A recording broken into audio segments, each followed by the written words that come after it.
musuhnya Jokowi itu berlapis-lapis. Kalau rombongan ini batil, musuhmu bukan hanya itu, bukan sak rombongan itu. Masih ada Bonatua Silalahi, masih ada Bon Jovi, masih ada Dr.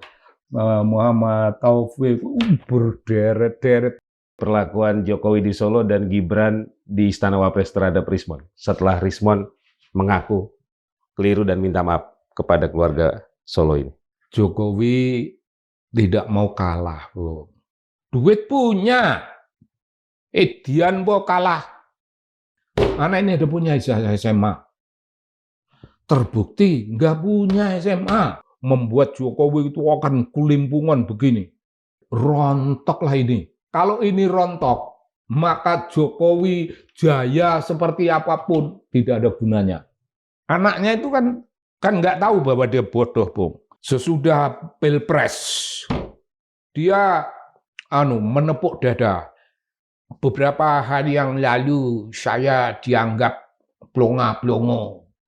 Terus saya bilang, emang kamu sekarang nggak plonga-plongo? Memang sesudah kau menjadi wakil presiden, kau tidak plonga-plongo. Kau tetap plonga-plongo. Fenomena masa depan anaknya melalui partai. Sampai kiamat, Bung. Langit itu ambruk, nubruk kepalanya dia. Kesang-kesang itu nggak bakalan bisa.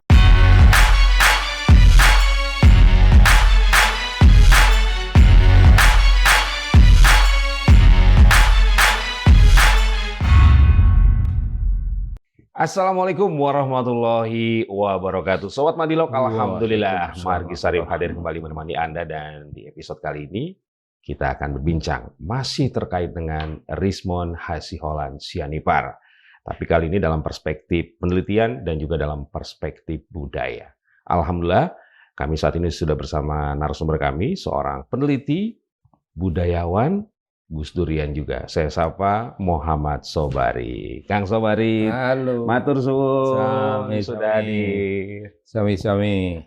Apa yang Kang Sobari lihat lebih dalam perspektif budaya dari perlakuan Jokowi di Solo dan Gibran di Istana Wapres terhadap Rismon setelah Rismon mengaku keliru dan minta maaf kepada keluarga Solo ini?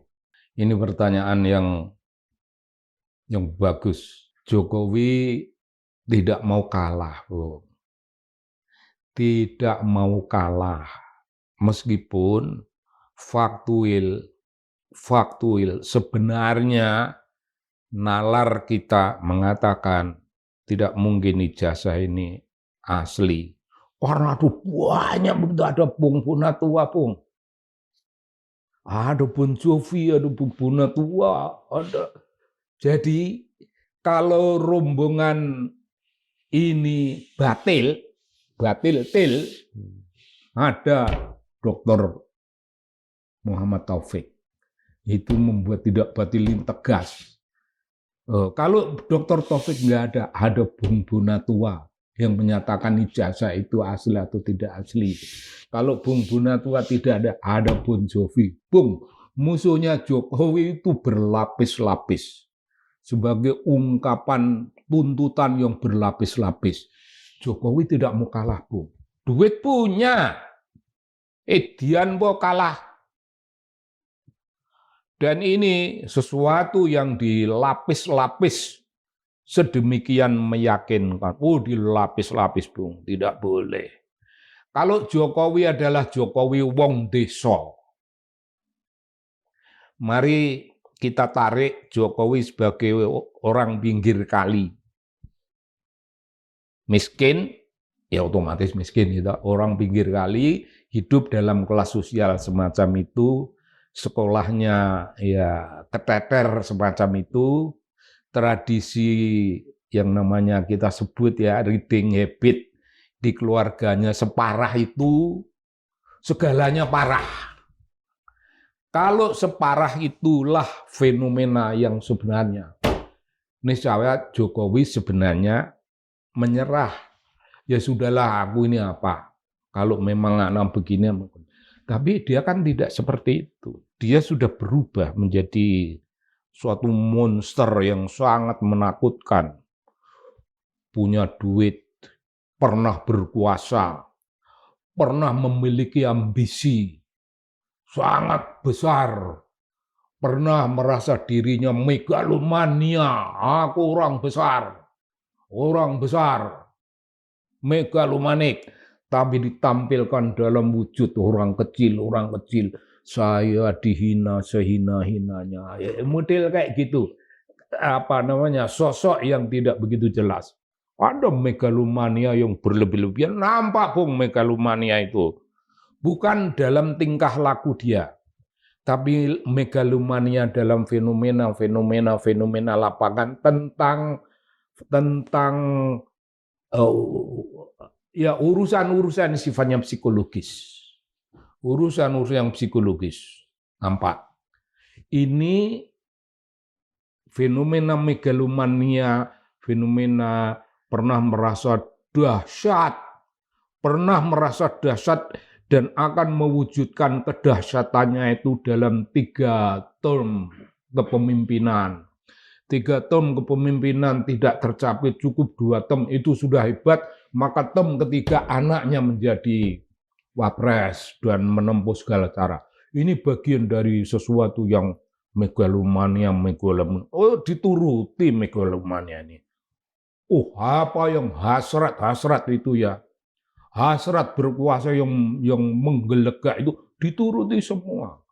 Dan itu membuat dia Bung, hilang dari dasar-dasar dirinya. Dia lupa siapa sebenarnya dirinya. Nah, lupa diri semacam itu tanda memang pendidikan tidak bagus.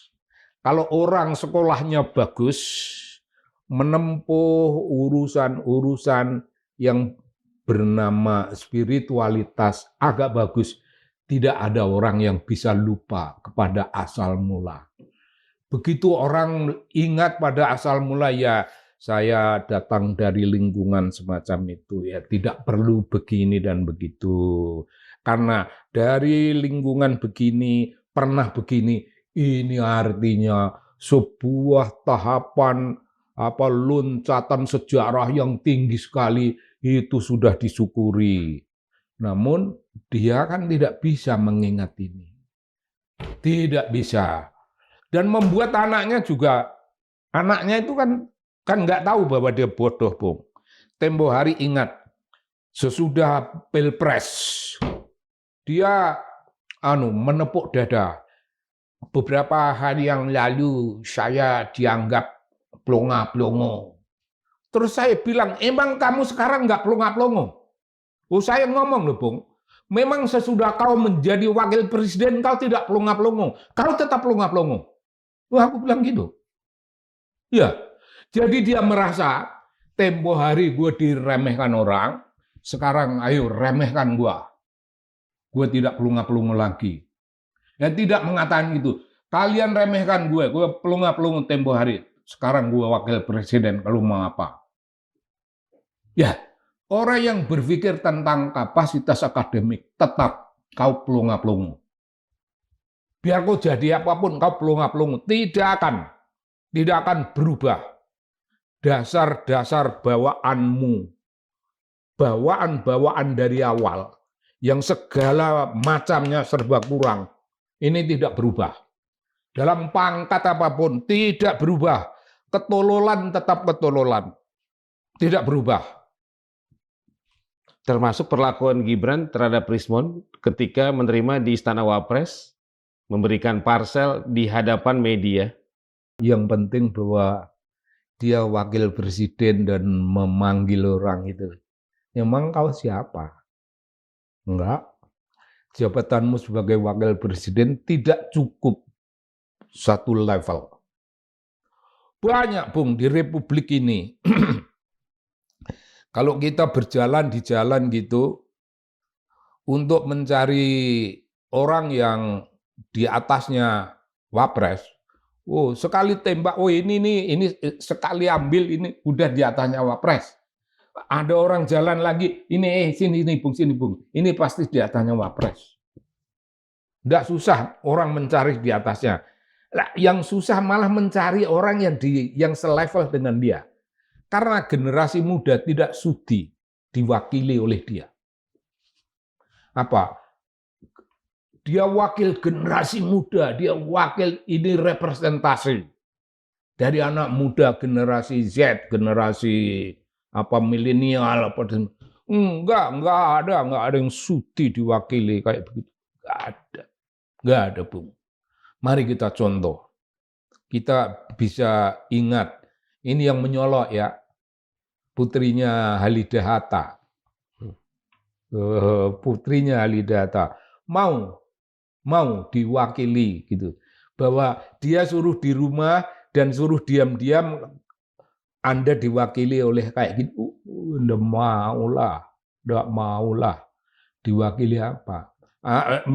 Ada satu lagi menyolok ini, Bu. Putranya Mas Ganjar. Alam ya, Alam memiliki suatu cara berpikir tentang keluarga, ada ibu yang begini, ada bapak yang begini, ada saya yang begini, ada saya yang tumbuh dalam keluarga begini, ini bapakku politisi, aku sekolah di universitas, aduh begini-begini, dan aku punya, wah itu keren, Bu. Bisa orang seperti ini diwakili oleh itu tadi, ngertinya AI. AI itu bukan ngerti, ya ngertinya satu AI itu barang entah apa. Dan ada Bung, dua orang tokoh yang berbicara. Orang itu agak bagus, mungkin bukan termul. Tapi mengatakan Inggrisnya bagusan, menyanjung. Ya menyanjung. Saya berlawanan dengan dua orang ini. Disebut Mas apa tempo hari ya. Oke. Saya berlawanan betul. Oke, Kang Sobari, setelah menaklukkan Egy, kemudian Rismond dalam kasus ijazah palsu ya, hikmah budaya apa yang bisa kita petik dari keluarga Solo ini, menurut Kang Sobari sebagai budayawan? Mungkin sebaiknya tidak ada apa-apa yang berhubungan dengan kebudayaan. Mungkin. Karena ini namanya bukan kebudayaan. Ya ini hidup dalam bagian dari kebudayaan karena kita hidup dalam masyarakat. Tapi ini kan sesuatu yang punya nama sendiri, Bung. Dalam ilmu yang namanya sosiologi, dia punya nama ini. Perilaku menyimpang. Deviant behavior. Dari keluarga Solo ini? Oh iya, itu kan perilaku menyimpang. Perilaku saya sangat menyimpang. Kalau mau dia diletakkan dalam konteks kebudayaan, ya mau menang sendiri, apa-apa mau berkuasa sendiri, mau memecah belah kekuatan ini, tidak sudi hormat pada apa yang dihormati orang lain. Wah ini perilaku menyimpang, bukan bagian dari kebudayaan. Bukan. Iya memang dia ada dalam lingkup kebudayaan Jawa. Dia orang Jawa. Namun bagaimana kita membaca, dia punya omongan. Nah omongannya, saya akan bawa ijazah ini ke pengadilan. Dan omongan lain itu kelihatannya nasihatnya Bung, itu penasihat hukum. Bapak tidak punya hak. Bapak tidak punya kewajiban untuk memperlihatkan ijazah Bapak itu kepada siapapun. Kan kemudian dia ngomongkan begitu, saya tidak ada kewajiban saya memperlihatkan. Omongan kayak gitu. Ini dalil ketika ijazah milik pribadi. Tapi ketika milik pribadi ini sudah diretas, sudah ditabrak oleh aturan yang namanya Komisi Keterbukaan Informasi Publik, KIP, Keterbukaan Informasi Publik, dalil ini hilang. Lawyer-lawyernya tidak tahu KIP. Lawyer-lawyernya Jokowi kelihatannya tidak tahu KIP ini dan nasihatnya semacam itu. Lalu Jokowi mengkhianati dirinya sendiri, tidak hormat, tidak mau datang ke pengadilan. Kalau tidak datang ke pengadilan, ini juga nasihatnya para lawyer, niscaya saya tidak lagi bisa percaya terlalu banyak kepada orang-orang macam itu. Jadi intisarinya dia cuma harus menang. Barangkali hasrat untuk menang itu juga tekanannya dari Jokowi itu sendiri. Ya mungkin karena punya duit, mungkin karena punya ambisi yang belum selesai. Ada masa depan panjang yang belum selesai dan ini harus dirawat. Ijazah ini jangan mempermalukan. Jangan mempermalukan. Ijazah anaknya jangan mempermalukan. Lah ya ini kan dari ambisi keluarga. Ambisi keluarga ya maunya begitu supaya bapaknya bagus, anaknya bagus. Tapi kalau kenyataannya tidak, Bung, umpamanya ini ada kekuatan-kekuatan politik yang berhasil menggunakan dalil hukum. Nggak usah dalil politik ya, menjatuhkan anaknya melalui langkah-langkah politik, nggak usah. Dalil hukum. Anak ini ada punya ijazah SMA. Terbukti nggak punya SMA. Ayo SMA sejenis nggak punya. Ya bisa rontok lah ini. Rontok lah ini, Bung. Kalau ini rontok, maka Jokowi jaya seperti apapun tidak ada gunanya. Jokowi bisa menipu kiri kanan dengan ijazah. Oh ini begini. Ada berapa versi ijazah, tapi perlahan-lahan kekuatan-kekuatan dalam masyarakat kita akan tampil dan Jokowi tidak mungkin akan bisa memenangkan pertarungan ini. Andai pun dia menang, tapi dia dengan anaknya tidak punya ijazah. Terbukti tidak punya ijazah. Bung, rontok ini. Ini sesuatu fenomena menunjuk geger-gegeran yang luar biasa. Dan geger-gegeran semacam ini membuat Jokowi itu akan kelimpungan begini. Kelimpungan begini. Mati-matian gua sudah menutup diri supaya ijazah gue tetap kelihatan begini dan begitu. Namun anak tidak bisa ditolong. Ini dua fenomena ini mencemaskan. Jangan bicara tentang fenomena masa depan. Sekarang mari kita cek fenomena masa depan anaknya melalui partai. Anaknya di dalam partai tidak berdaya, malah jerit-jerit, gitu kan, jeritan dia mau apa? Memeras darah ayam, ya darah. Dia nggak tahu. Memeras darah itu berbahaya. Dia belum tahu. Bung, kalau dia itu pernah menjadi OSIS gitu ya, mungkin kita agak hormat ya kalau dia pernah OSIS. Ini aja enggak, Bung. Apalagi ketua OSIS, Bung. Oh, aku dulu ketua OSIS. Iya, aku dulu ketua OSIS. Dan Bung, suka pidato di depan murid-murid yang lain itu. Ya, ini kawan-kawan mengarahkan. Kita memiliki sesuatu yang namanya kiblat. Kiblat ini akan kita jadikan kiblatnya orang banyak. Bagaimana menjual kiblat? Oh iya, Bung. Itu kiblat kecil-kecilan itu. OSIS itu kecil-kecilan. Tapi itu adalah kiblat kepemimpinan. Ya dulu kita tidak menyebut pemimpin lah, tapi urusan kayak gini. Jadi ini macam gini.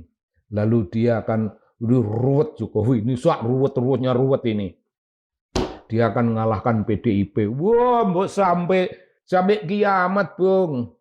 Bumi itu runtuh gitu. Si siapa?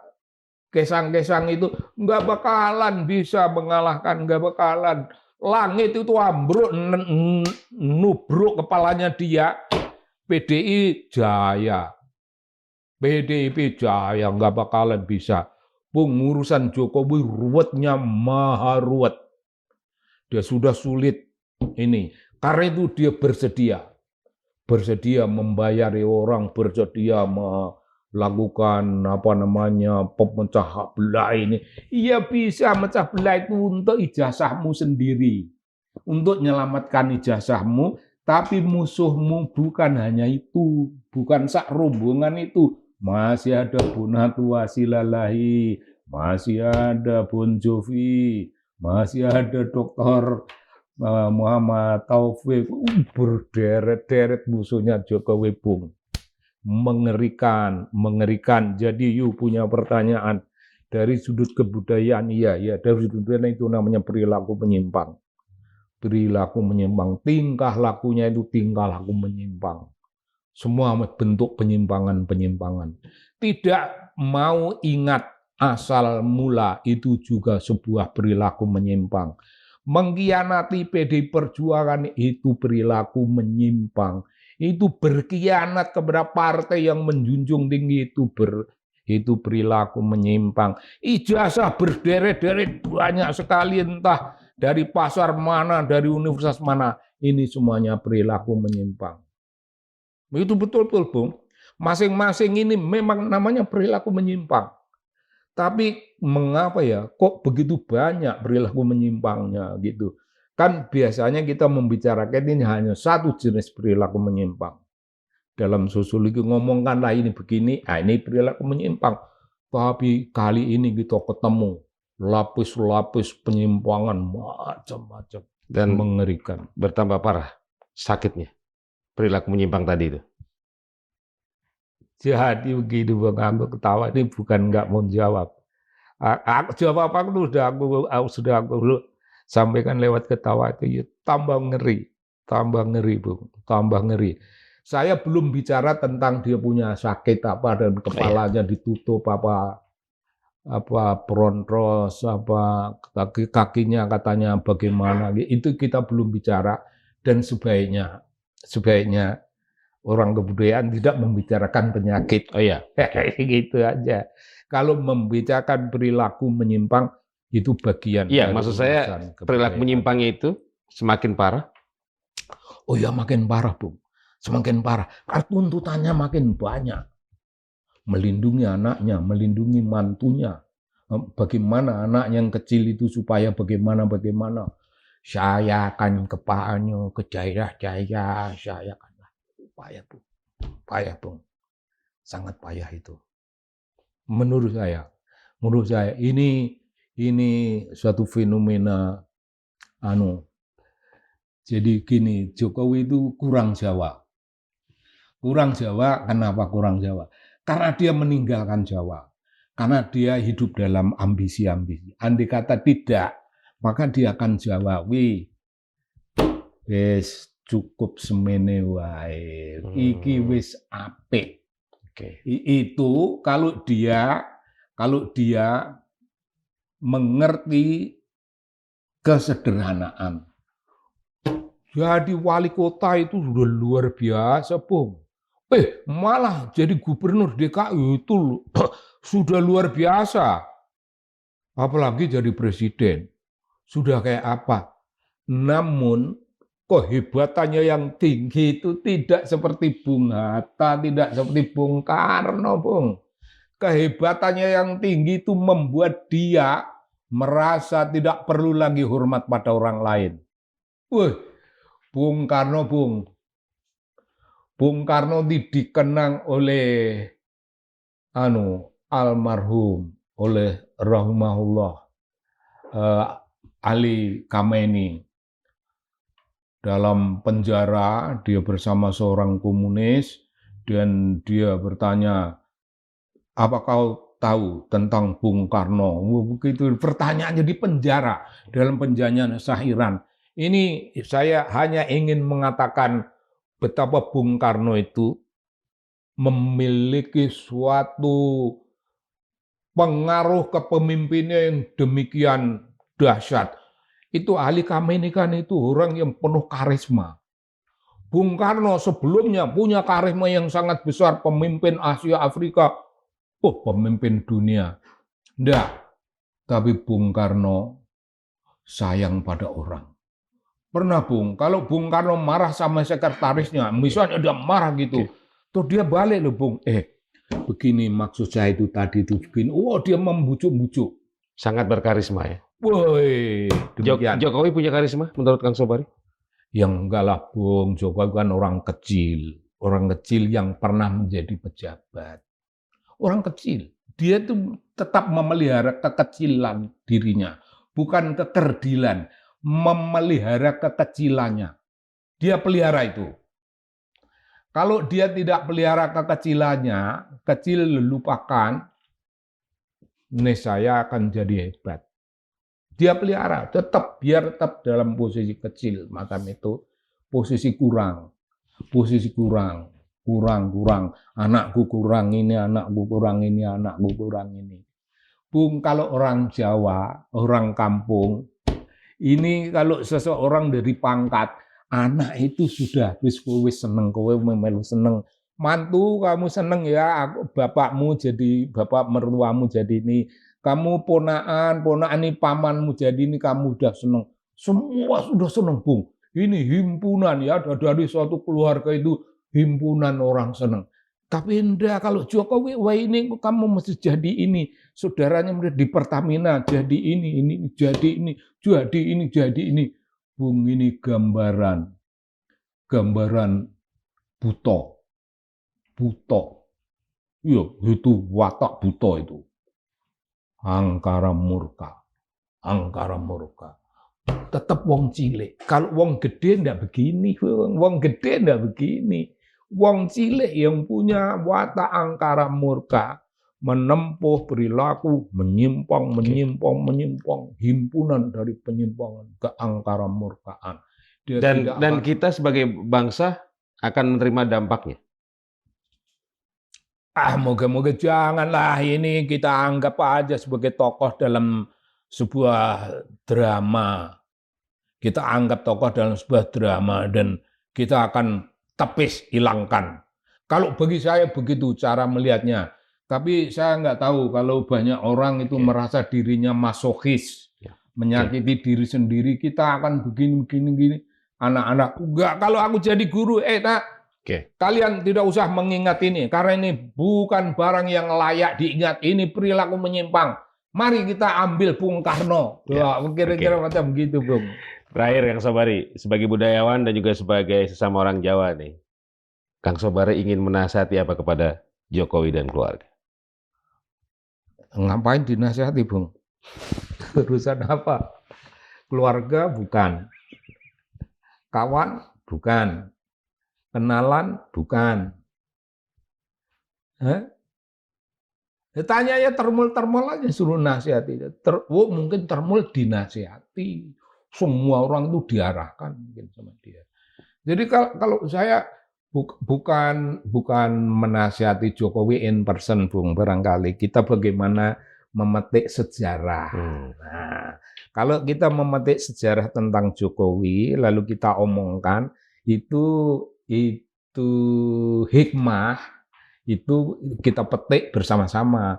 Tidak penting berjokowinya, tapi kita petik bersama-sama. Hikmahnya yaitu tadi, Bung. Saya kira mari setiap orang itu belajar kembali ke akar tradisi kita. Bagaimanapun tradisi kita itu mengajarkan. Kita punya aturan-aturan tradisi dalam keluarga, punya aturan-aturan etika dalam keluarga, mungkin juga dalam masyarakat, mungkin juga di sekolah. Diajarkan supaya orang memandang dirinya di cermin dengan pandangan yang berhati-hati, menyukuri, wah itulah kondisi diriku, kalau ada yang kelihatan berlebihan pada diriku, maka aku akan mengurangi, dan intisarinya pemimpin memberi contoh kebaikan bagi lingkungannya.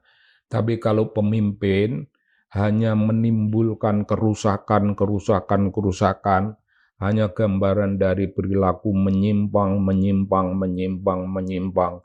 deviant behavior.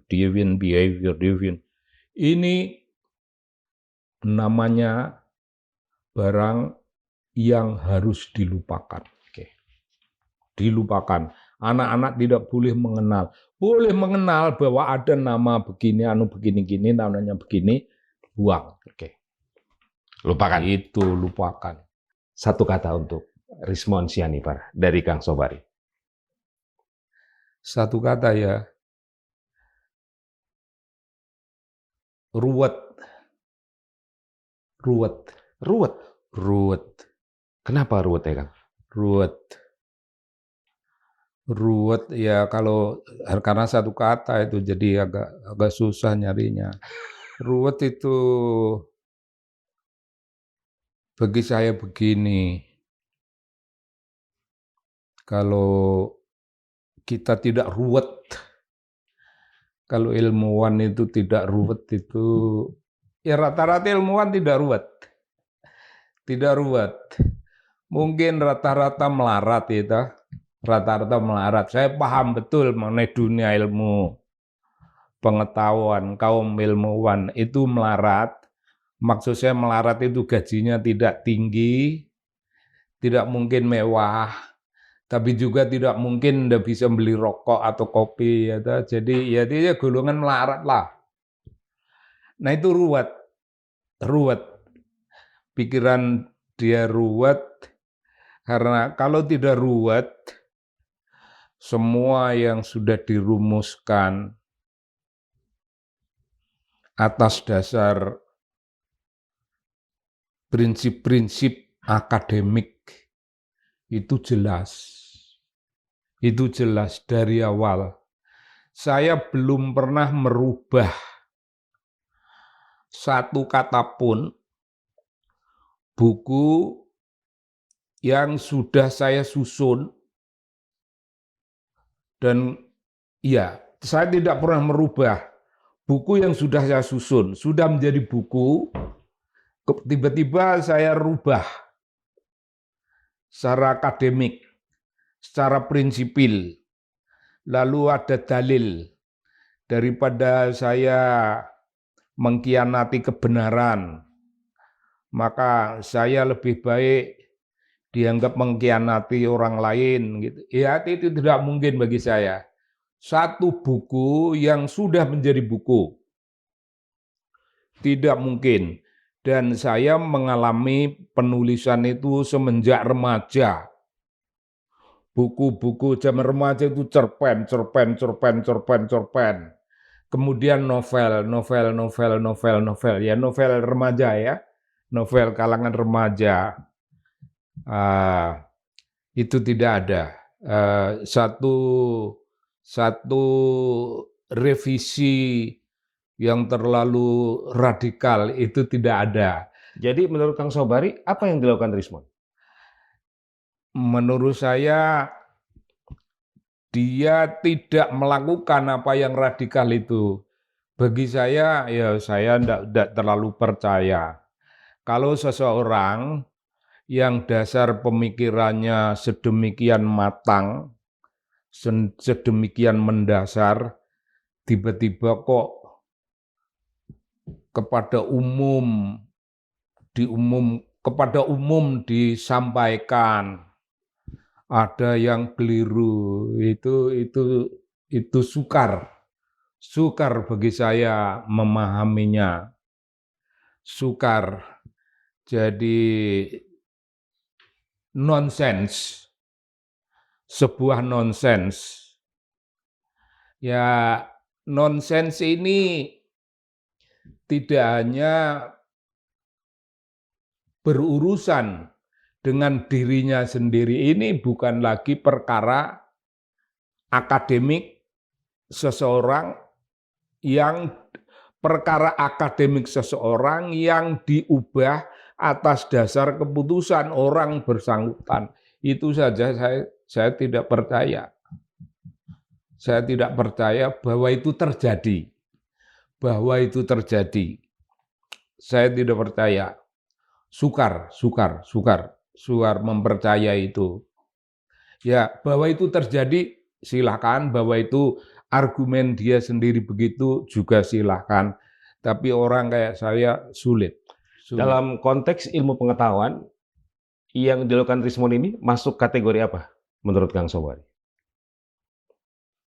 dalam konteks ilmu pengetahuan, yaitu perubahan yang begitu mendasar karena ini bagian dari unsur-unsur yang barangkali disebut teori itu ya, teori dasar.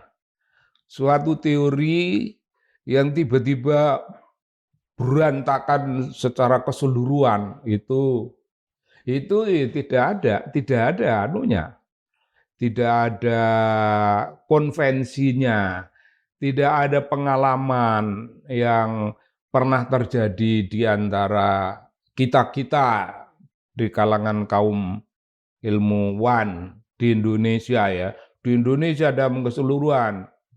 Karena saya tidak pernah mendengar sebuah disertasi sesudah jadi, gitu, sesudah jadi kemudian tinggal diuji dia sendiri bilang wah ini berantakan tidak bisa ini Pak, saya akan rubah lagi gitu.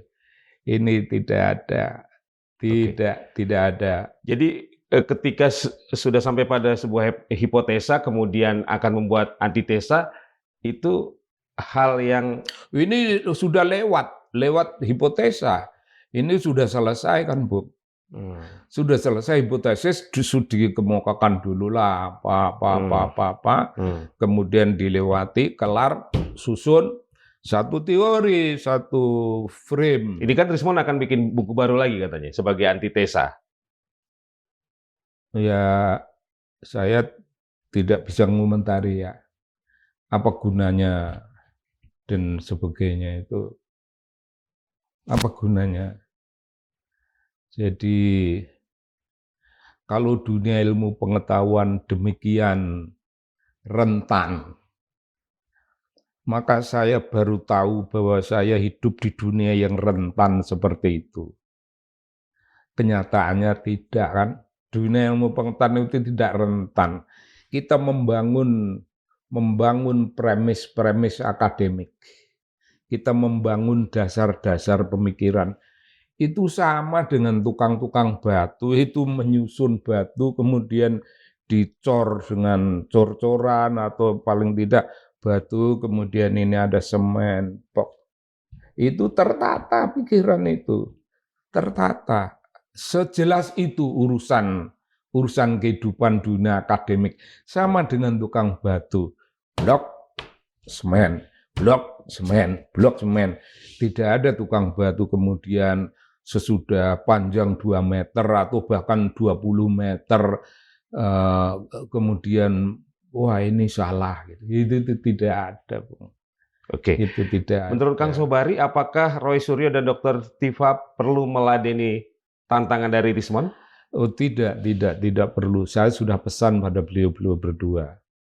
Tetap konsisten, berjalan di jalan Allah, tegak, jangan terpengaruh dan tidak usah juga mengomentari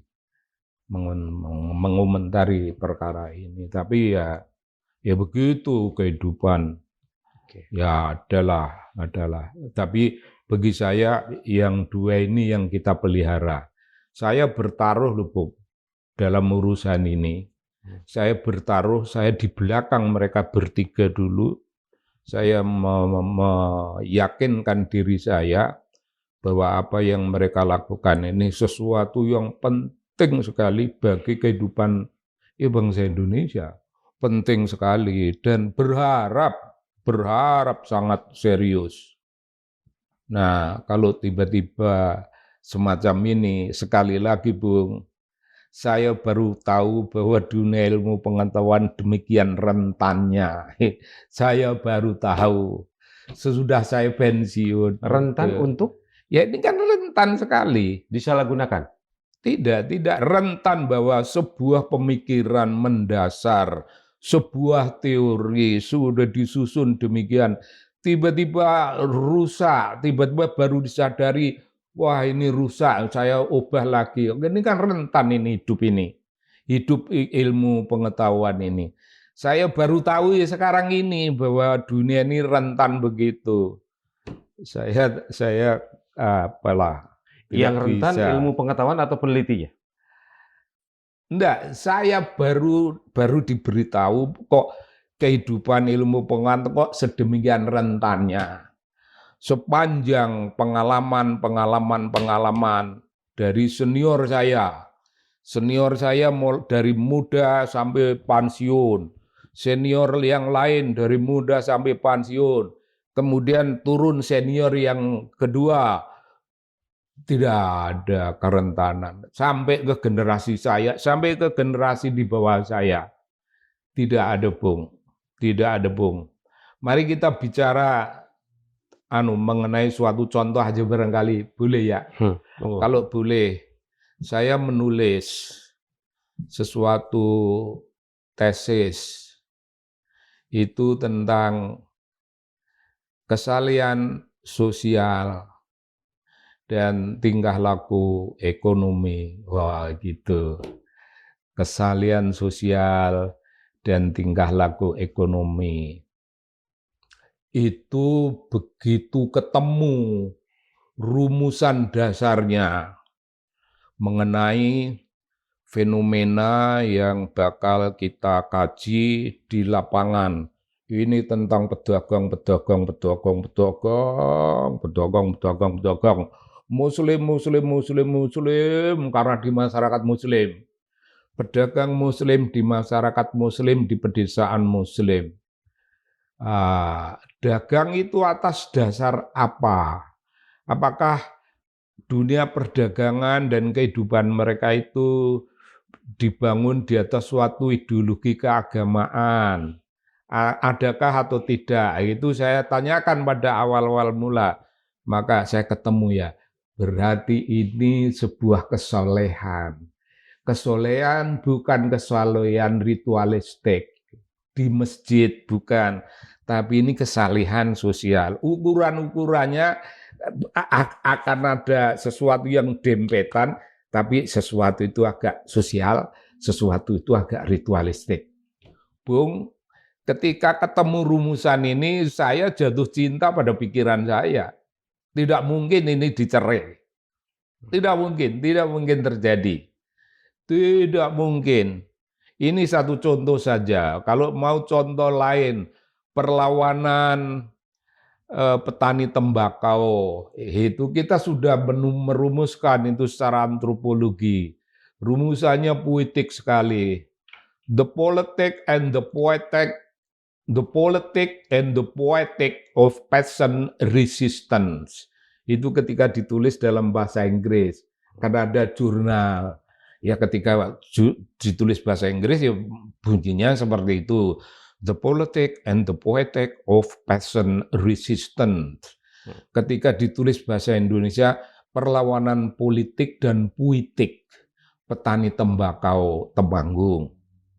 Bung, rumusan ini didasarkan pada suatu perenungan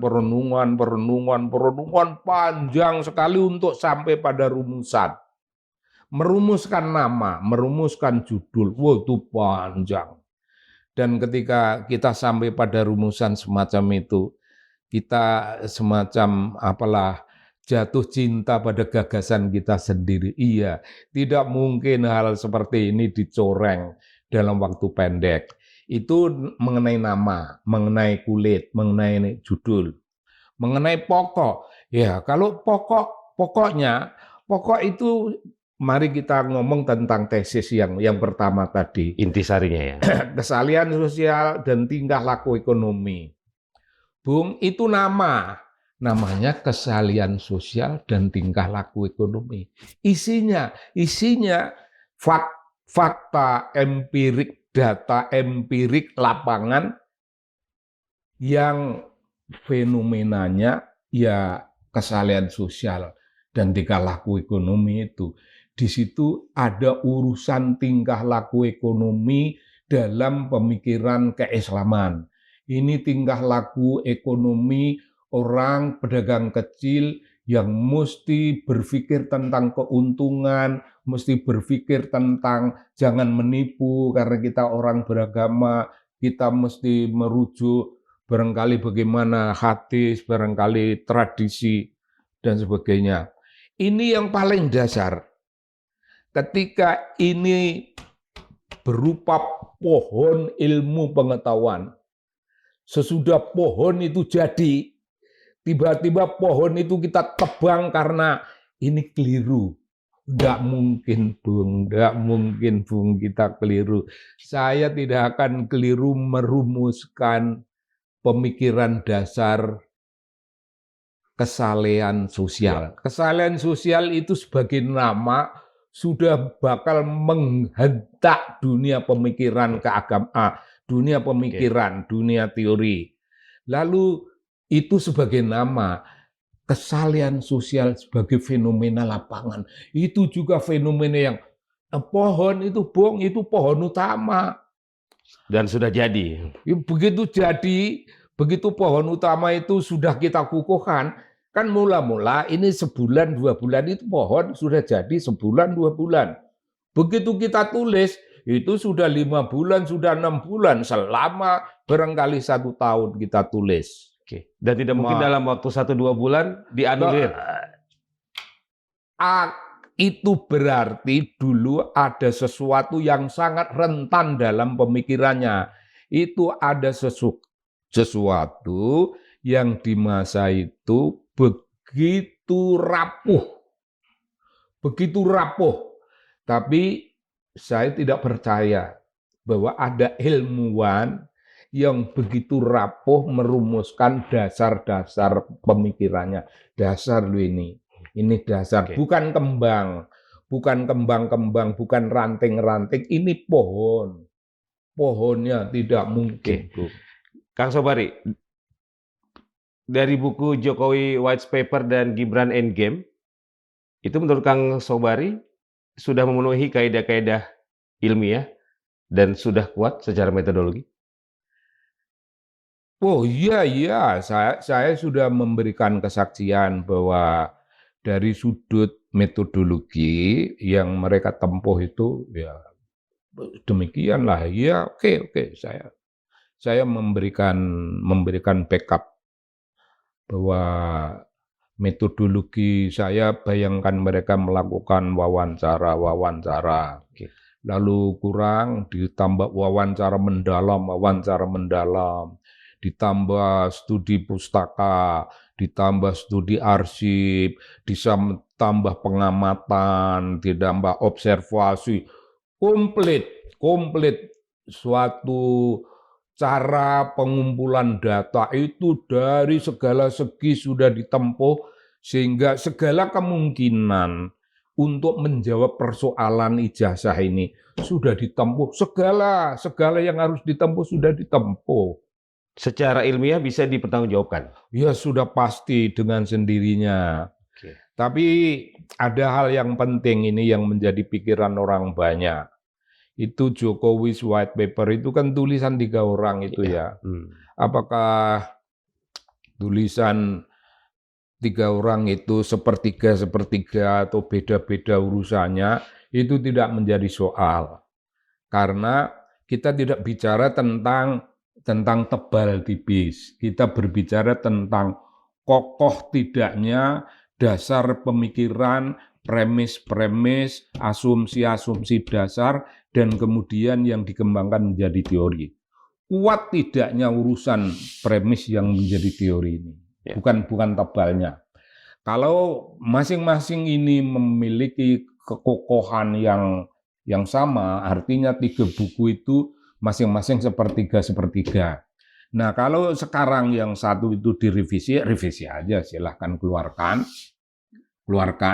Ini asumsi tentang buku.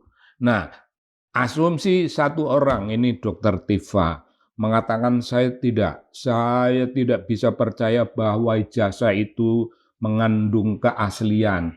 Artinya kesaksian satu orang itu kukuh, akademik, ilmiah, terpercaya bahwa tidak bisa dianggap ini benar. Tidak bisa ijazah ini asli, tidak bisa. Oke, berarti tetap ijazah ini tidak asli. Ditambah orang yang kedua, Kanjeng, Dia bilang, enggak, saya juga punya asumsi dasar, saya punya bukti-bukti empirik, pengumpulan data, dan kemudian sampai pada apa yang namanya kesimpulan ini tidak bisa. Roy Suryo. Tidak bisa.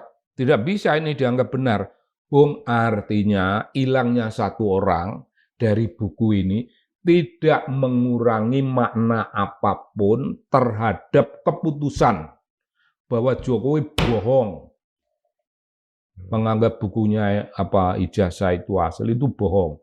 Jadi umpama dua orang yang mengatakan tidak palsu, ijazah itu palsu, dua orang, kemudian dua orang itu menarik diri, masih ada satu orang. Satu orang mengatakan ijazah itu palsu. Ya palsu. 100 orang mengatakan ijazah itu palsu, ya palsu kan? Kan cuma palsu. Bukan 100 palsu, enggak, cuma satu palsu. 100 orang mengatakan palsu, palsu, palsu, palsu. Tiba-tiba 99 orang mengatakan yang lain. Silakan. 99 mengatakan yang lain, ya silakan. You mau mengatakan asli, tapi satu orang yang sudah terlanjur dari awal berkata secara konsisten, ini barang ini palsu, ya palsu. Oke. Ya palsu lah. Bagaimana dengan buku Gibran Endgame yang ditulis sendiri oleh Rismond? Itu pun menurut saya tidak ada masalah. Biar ditarik sendiri. Karena kan ada buku yang penelitian di Singapura itu usaha membuktikan bahwa yang ditempuh, pendidikan yang ditempuh di Singapura itu tidak memenuhi syarat. Saya agak lupa mengenai apa urusan-urusannya, tapi sepanjang saya mendengarkan, perkara itu di Singapura aja, dengan data-data Singapura, enggak perlu buku.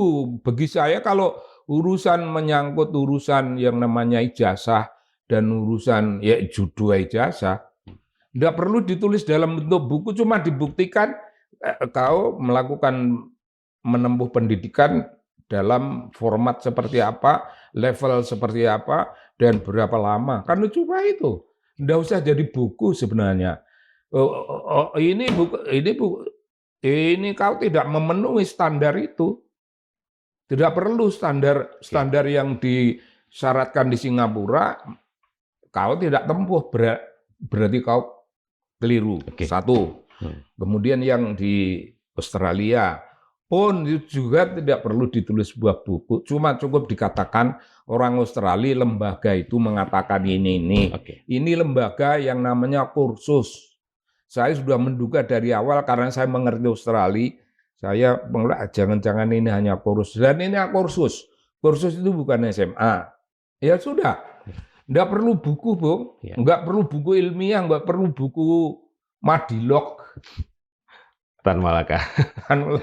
Kang Sobari, ini nasib buku yang dianulir sendiri oleh penulisnya, bagaimana nasibnya ini?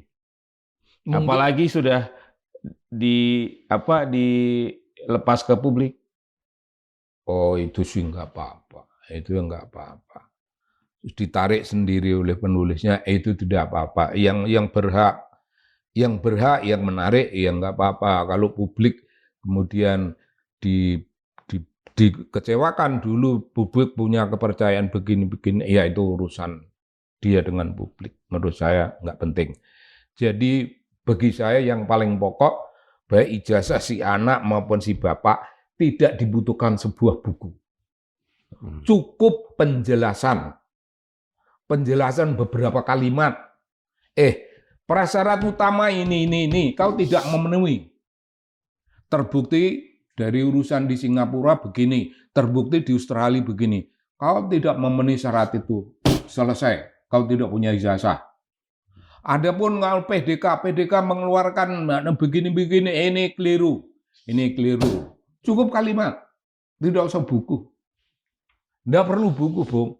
Buku itu hanya untuk apa? Apa kita nggak bisa meyakinkan orang tanpa menulis buku? Saya pandai meyakinkan orang dengan kalimat, tidak perlu buku. Jadi buku yang ditarik, buku yang dicabut, buku yang dibuang, itu tidak mengubah fenomena apapun. Menurut saya, mengenai fenomena ijazah si bapak. Karena ya udah, kalau satu orang, dulu tiga orang ini dengan cara masing-masing, dengan sudut pandang yang berbeda-beda, dengan keilmuan yang berbeda-beda. Gua melihat begini, ini ijazah ini palsu. Iya, gua dari sudut keilmuan gue ini memang palsu. Iya, ini palsu. Kan ada tiga sudut pandang. Tiga sudut pandang ini mengatakan palsu. Ya sudah, kalau satu sudut pandang tidak lagi palsu, yang dua sudut pandang kan tidak berubah. Tidak perlu, maka saya bilang, dua orang lain ini menarik, enggak deh, gua enggak ikut lagi mengatakan palsu. Ya tetap yang satu orang kan dalilnya sama. Pandangan gua ini palsu. Ya palsu. Satu orang mengatakan ini palsu dengan dalil sepanjang bisa dipertanggungjawabkan dari awal sampai akhir. Satu orang cukup mengatakan palsu dan tidak perlu ditulis buku. Dengan argumen-argumen cangkem. Ya. Jadi apa yang dilakukan Rismond akhir-akhir ini tidak perlu dipersoalkan, tidak perlu dikhawatirkan? Enggak, saya tidak ada kekhawatiran. Dan kawan-kawan yang lain-lain, saya yakin mereka tidak ada khawatir. Saya berkata yakin karena saya mendengar penjelasan-penjelasan. Misalnya, ya ini sudut pandang yang berbeda. Apa urusannya Bu Dokter dengan ilmu orang lain? Bu Dokter ya ilmunya Bu Dokter. Bu Dokter mengatakan ijazah palsu atas dasar pertimbangan-pertimbangan ilmiah dari keilmuan dari disiplin akademiknya Bu Dokter. Pandangan Bu Dokter mengenai buku itu palsu, ya palsu. Apa Bu Dokter itu 1 atau 1000? Sama saja. Satu orang mengatakan palsu, kalau 1000 dengan dasar ilmu yang more or less sama, atau bahkan yang berbeda. Berbeda tapi tidak pernah bersangkut paut satu sama lain. Pokoknya memotret sendiri-sendiri. Potret gua begini, wah ini burem ini. Di sana, iya ini burem. Ya tetap burem lah. Dengan sudut pandang, dengan apa namanya ini kamera yang berbeda-beda. Ya nggak bisa, Bung. Satu kamera itu cukup untuk menentukan kebenaran. Apakah itu busuk, apakah itu mateng, apakah itu wangi, atau apakah itu tidak wangi. Satu kamera. Kalau kemarin ada 3 kamera, lalu Jokowi's white paper, itu 3 argumen yang berbeda-beda mengenai ijazah yang sama, fenomena yang sama. 3 kan berbeda argumentasinya. Kalaupun nanti tinggal 1 lensa, itu juga tetap kuat? Ya iyalah. Asal mampu mempertahankan argumen-argumen dari sudut pandang ini begini-gini, tidak bisa. Ini tidak bisa, tidak mungkin. Ini soheh. Tidak mungkin ini mengandung kebenaran. Ya begitu. Kalau nanti fight di pengadilan, bermain bukti-bukti secara sains? Sepanjang salah satu orang secara akademik kokoh, sudut pandangnya ini kokoh, ya akan kuat, tidak perlu bertiga. Ini kan yang aneh-aneh kemarin kan mengapa bertiga, 3 orang dengan sudut pandang yang berbeda-beda. Satu antropologi, satu ahli politik, satu ahli komunikasi. Antropolog, ahli politik, ahli komunikasi. Tidak memungkinkan terumusnya satu pikiran, sehingga pikiran antropologi itu membaur menjadi pikirannya ahli politik, dan membaur pula dengan ahli komunikasi. Kalau itu yang terjadi, baur-membaur seperti ini, sehingga kebenaran dibangun di atas dasar 3 asumsi. Baru kuat. Baru kuat karena 3 asumsi, karena masing-masing hanya sepertiga. Sepertiga asumsi, enggak, itu rusak kalau seperti ini. Kan masing-masing bukan sepertiga. Masing-masing itu kukuh, masing-masing utuh. Dengan angle-nya masing-masing. Ya, angle-nya masing-masing. Angle-nya masing-masing. Enggak ada. Nomor 1. Nomor 2, pengadilan civil society lawsuit. Gitu, bukan citizen ya. Civil society lawsuit. PN Surakarta. Di pengadilan negeri Surakarta. Itu, wah keren itu. Dr. Taufik. Dr. Muhammad Taufik itu keren sekali. Keren sekali. Beliau paham fenomena yang terjadi, beliau paham fenomena tentang Jokowi. Gitu, paham. Paham fenomena tentang Jokowi. Sudah diterka tidak mungkin Jokowi datang ke pengadilan. Tidak mungkin Jokowi mau menghormati orang lain. Jokowi tidak sudi hormat kepada orang lain, pun tidak sudi hormat kepada pengadilan, suatu lembaga terhormat dalam masyarakat Indonesia. Hanya karena dia pernah menjadi presiden. Hanya karena dia pernah menjadi presiden, lalu dia tidak merasa tidak perlu hormat kepada orang, tidak perlu hormat kepada lembaga. Lembaga terhormat. Lembaga terhormat tidak dia hormati karena dia pernah jadi presiden. Kan hebat itu ya, Dok. Nah, diterka oleh orang hebat ini, oleh Dr. Taufik. Muhammad Taufik. Diterka, nggak bakalan datang. Oke, mari kita tempuh sebuah prosedur baku, pakem, mendasar. Sumpah. Kalau kau datang atau tidak datang, tapi kau menerima sumpah ini, ya berarti absah. Kau tidak datang, kau terima sumpah ini absah. Kau tidak datang, tapi kau tidak terima sumpah ini, berarti sumpah ini berarti kau tidak berani. Nah, sumpahnya kan demikian rupa. Dan Jokowi tidak mau menerima sumpah itu melalui lawyernya atau penasihat hukum atau apa namanya itu, advokat. Tidak mau, tidak bisa. 3 orang ya, Jokowi, Gajah Mada, si Listio Sigit itu loh. Ya iya, masing-masing tidak berani menerima. Ini punya konsekuensi yang dahsyat sekali, Bung. Andai kata semua fenomena ini tidak ada, yang ada hanya fenomenanya Dr. Muhammad Taufik. Kira-kira dalam logik waras, logik pengadilan, menang Dr. Taufik.